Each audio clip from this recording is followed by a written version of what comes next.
All right, we're going to take some time and explore the Google Classroom. This is going to be utilized in many of your classes by the teachers. It's going to be a way that they're going to assign you documents that you need to complete or give you homework assignments. You'll be able to log into your classroom, complete the assignment, and turn in the assignment all digitally without having to turn in a single piece of paper. You will also be able to get some feedback from the teachers via your documents through comments or through emails. It's going to make it a little bit cleaner, and you're also not going to have to worry about leaving any work at home or forgetting a piece of paper sitting on a counter. So it's going to give you that opportunity to be able to work more efficiently and also be able to work, put it away, and then be able to get it back out without having to carry a ton of books or a ton of papers. First thing you're going to need to do, though, is go and get that application because it's not part of the standard application pack whenever you open open your Chromebook for the first time. So the first thing you're going to need to do is open your launcher, go to All Apps, and then go into your web store and download the Classroom. So you're going to open up your web store, search for Classroom, and it's going to be here, the Google Classroom, add to Chrome. Now you're going to need to be logged in with your school email address. Without having your school email address, it's going to say you're not authorized to be able to use this. This is a Google Apps for Education program application, and without it, you will not be able to log in and utilize this. So you cannot use your Gmail. If you have a Gmail account and a school email account, you're going to have to make sure that you're logged in with your primary account being your school email account. If you come up and it's not letting you in, says it won't let you in, it's because most likely that you're logged in with your Gmail account, your personal Gmail account as your primary account. So that'd be something you'd want to check. Since this first time opening it up, I'm going to join my first class, and the class will have a verification code. So I'm going to have to go in and put in the verification code that the teacher would give me. In this case, it's just an example class that's been set up. And so I'm going to join this class. Now you can see here that there are already some things in what's called my stream. So whenever I look at the stream, this is going to be all of the assignments that are coming up, and they're going to be in chronological order. Notice this one was created back in September 24th, a long time ago, and it shows that it's late. So, hey, this is late. You hadn't turned it in. This is going to be my assignments and tell me when they're due for this class. With multiple classes, each class is going to have its own classroom space. I can click here and be able to see all the different classes. If I have multiple classes, they'd be listed in here, the different classes. Or I can get one big group assignments that's going to show me all of the assignments. It's going to show me my late assignments first, and then the rest of them are going to be in chronological order. And this is going to group all of my classes together so that I can see each class all in one shot. So from there, I'm going to go back into my class, and I can see classmates. I'm the only person in this class, and stuff about this class, who the teacher is, and then you can email that teacher directly. So if you have questions, you can email the teacher directly. If there's something you need to share with the class, you can share it in an announcement, although the teacher may have that feature turned off so that you cannot share things within the class.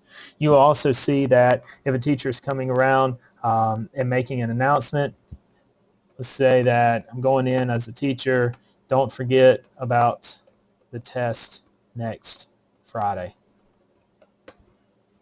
And then I can post that announcement here. Next time that I see it, it says stream was updated, show the update. Hey, there's my announcement that just came in. Don't forget about the test next Friday. You can add a comment. I won't be here on Friday. Not like anybody would actually say that, because then the professor or teacher would say, hey, then what we're going to need you to do is take it early.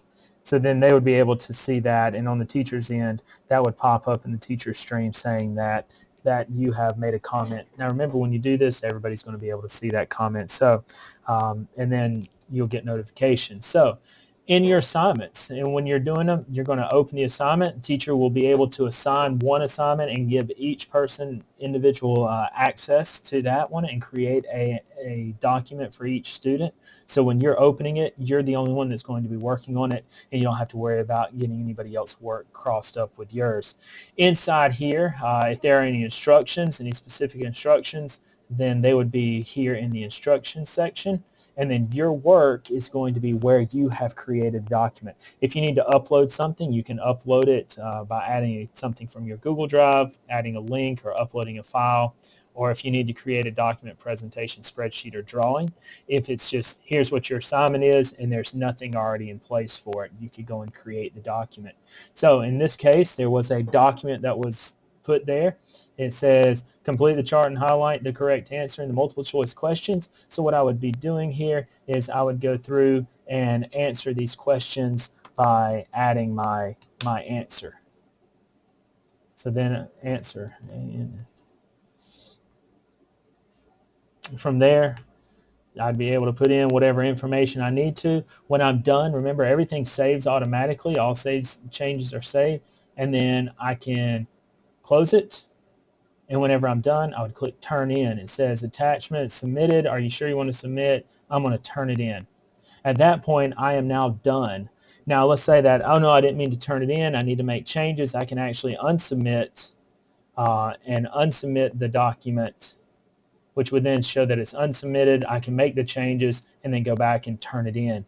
Remember, however, that the teacher is going to be able to see every time that you submit and then take it back and submit again. So those things, those changes are saved, and they can also see the changes that you make on your document. So it'll be able to show here's when the things were done, and it will show if things are copied and pasted in. It'll show different colors for different things. So the teacher will have that ability to be able to see every time that you worked on it and what changes you made as you went through the document. So be careful making any copy and paste changes inside your documents. There it's going to show, hey, I've done this assignment. It's going to show up as done rather than late. You can delete this comment. It's like, okay, I don't want to leave that comment up there anymore. Now you cannot delete the announcement, but it will stay up there for you. You can add a comment back later if you want to. But you will be able to see that, hey, I've done this assignment. I can open it again and look at it again if I want to and make changes by unsubmitting. But remember to keep it there. So at that point, then the teacher then would have the ability to come in, look at the assignment that they've given you. It shows that yours is done. They would be able to then assign a grade, 97 for the assignment, and then I could then, as a teacher, would be able to add a private note.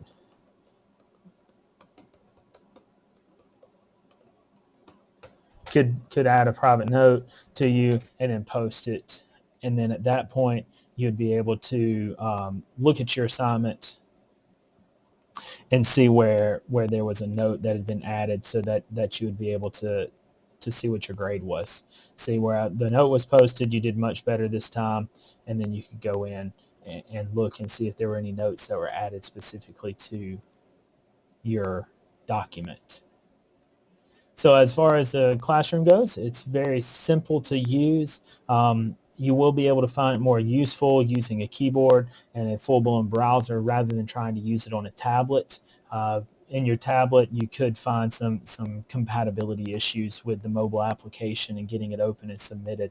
So therefore, it's going to be easier to do this on a laptop or a Chromebook. If you're using a laptop, you're going to have to use a Chrome browser. Make sure you're logged into your school email address. So again, the assignments are here if you have multiple classes, and then you can go through and change your settings by sending email notifications. Anytime that a new assignment comes in, make sure this is checked. It's checked by default, so let's try not to change that. And it's going to send you a notification anytime a new email or announcement comes through.